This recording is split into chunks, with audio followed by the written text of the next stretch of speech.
चलिए अब आपको एक ऐसी तस्वीर दिखाते हैं, चाहे जेंजी की बात कर ली जाए, अल्फा जेंजी की बात कर ली जाए, अगर कुछ ठीक नहीं लग रहा तो प्रदर्शन किया जा रहा है। अकाउंटेबिलिटी तय करने की बात मांगी जा रही है। यहाँ पर खबर जो है वो छतरपुर से सामने आई है, जहां बसों का किराया बढ़ने को लेकर विद्यार्थियों ने विरोध व्यक्त किया है। अब आपको विस्तार पूर्वक इस पूरी खबर की जानकारी देते हैं। छतरपुर से यह मामला है, जहां बसों का किराया बढ़ाए जाने के विरोध में विद्यार्थियों का आक्रोश सड़क पर दिखाई देने लगा है। बड़ी संख्या में छात्रों ने चौबे तिराहे पर जाम लगाने की कोशिश की, लेकिन पुलिस ने उन्हें वहां से हटा दिया। इसके बाद विद्यार्थी कलेक्ट्रेट के बाहर धरने पर बैठ गए। प्रदर्शन के दौरान विद्यार्थियों और पुलिस के बीच झूमाझटकी भी देखने को मिली। छात्रों का आरोप है कि बसों का किराया करीब 60% तक बढ़ा दिया गया है। बताया जा रहा है कि छतरपुर में रोजाना 10,000 से ज्यादा विद्यार्थी बसों से पढ़ाई के लिए आवागमन करते हैं। इतनी संख्या में अगर विद्यार्थी बसों से आवागमन करते हैं, ऐसे में राहत देने की जगह ये किराया उन पर कितना भारी बोझ पड़ रहा है, और इसीलिए सड़कों पर विद्यार्थी नजर आ रहे हैं। बसों का किराया बढ़ाए जाने का विरोध कर रहे हैं विद्यार्थी, आक्रोश में सड़कों पर उतर आए।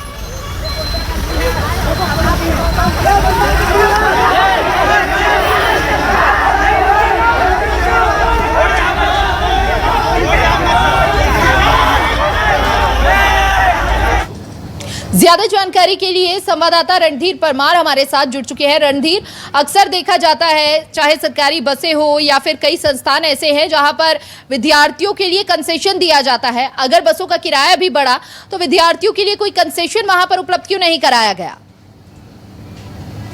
देखिए, लगातार अगर हम बात करें तो छतरपुर जिले में लगातार 3 दिनों से ये लगातार जगह जगह पर प्रदर्शन चल रहे हैं, चाहे एसडीएम कार्यालय हो, चाहे तहसील कार्यालय हो, चाहे कलेक्ट्रेट कार्यालय हो। इसी क्रम में आज छतरपुर जिले में छात्रों ने प्रदर्शन किया। मामला पूरा तब से बड़ा है जब बसों का जो किराया है वो बढ़ गया है। आमतौर पर देखा जाए तो बसों का किराया बढ़ा है सवारियों के लिए, लोगों के लिए, लेकिन छतरपुर जिले के आसपास के इलाके से, गांव देहात से, उत्तर प्रदेश के सीमाओं से, और छतरपुर काफी बड़े हिस्से में फैला हुआ है। इस तरीके से अगर देखा जाए तो 10,000 के आसपास के बच्चे डेली छतरपुर आते हैं, कॉलेजेस में, स्कूल्स में। उसी क्रम में जब बस का किराया बढ़ता है तो लगातार बच्चे विरोध करते हैं। हालांकि अगर बात करें तो 40-50 किलोमीटर में 30 रुपए किराया लगता था, लेकिन अब जो है वो किराया वो है 45 और 50 के आसपास हो गया है। पर डे 50 रुपए आना, पर डे 50 रुपए जाना, यानी कि एक दिन में 100 रुपए का भार बच्चों पे, छात्रों पे आना निश्चित सवाल खड़े करता है। इसी सवाल के क्रम में जो बच्चे हैं वो लगातार छतरपुर जिले में प्रदर्शन कर रहे हैं। छतरपुर कलेक्टर से मांग कर रहे हैं कि स्पष्ट कीजिए, जहां पर विद्यार्थियों की शिक्षा की राह को आसान बनाने के लिए लगातार नए नए कदम उठाए जाते हैं, और इसके साथ विद्यार्थियों के लिए व्यवस्था जो है सुनिश्चित की जाती है, फिर इन दावों पर पलीता कौन लगा रहा है? देखिए, बात करें तो ये एक सामूहिक निर्णय था कि बस का पेट्रोल महंगा हो गया है, डीजल महंगा हो गया है, इसमें कई चीजें मिलावटी तौर पे आ रही हैं। तो बस के जो यूनियन है उसने फैसला किया कि हम बस का किराया बढ़ाएंगे। कम से कम जहां पे 20 रुपए लगता था वहां 30 कर दिया गया है। 2-5 रुपए बढ़ने से छात्रों को भी ज्यादा फर्क नहीं पड़ना था, लेकिन जो छात्र 50 किलोमीटर दूर से आ रहे हैं, जो 50 रुपए किराया आने का, 50 रुपए किराया जाने का देते थे, अब उन लोगों को 100 रुपए की जगह 150 रुपए का पर डे लग रहा है, वो जो कि फीस से भी कई ज्यादा, अगर इसका कैलकुलेट किया जाए तो 2 गुना ये किराया है।